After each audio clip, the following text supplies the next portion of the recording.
বিচার, নির্বাচন। আরে সংস্কার, জিয়াউর রহমানের চেয়ে বড় সংস্কারক কে?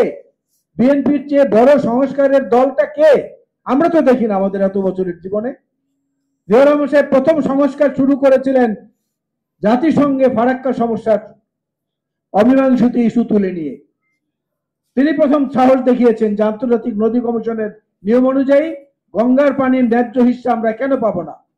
এবং তার সেই কূটনৈতিক তৎপরতা এবং সাহসী পদক্ষেপের কারণে পরের বছরই ভারত বাংলাদেশের সঙ্গে ফারাক্কা গঙ্গার পানির ন্যায্য হিস্সা নিয়ে ভাগাভাগি করেছিল এবং সেখানেই প্রথম গ্যারান্টি ক্লজ সংযুক্ত হয়েছিল আজ পর্যন্ত, যেটা অন্য কোনো সরকার পারেনি।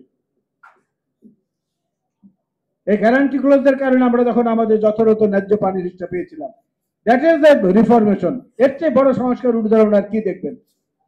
জিয়াউর রহমান সাহেবের সংস্কার হচ্ছে সেইটা যে বলেছিলেন দক্ষিণ তালপট্টি আমাদের, আমাদের ছিল, আমাদের আছে, আমাদেরই থাকবে।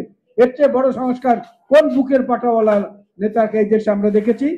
বরং আমরা দেখেছি এখানে বলা হয়েছে ভারতের সঙ্গে আমাদের নাকি স্বামী স্ত্রীর সম্পর্ক, সেটাও বলেছে আগের সরকারের পররাষ্ট্রমন্ত্রীরা।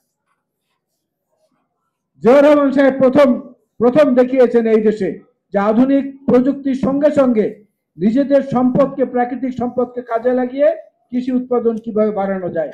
নিজের হাতে কোদাল দিয়ে খাল খনন করা শুরু করেছিলেন এবং উলসি প্রকল্প দিয়ে যেদিন এটা তিনি শুরু করলেন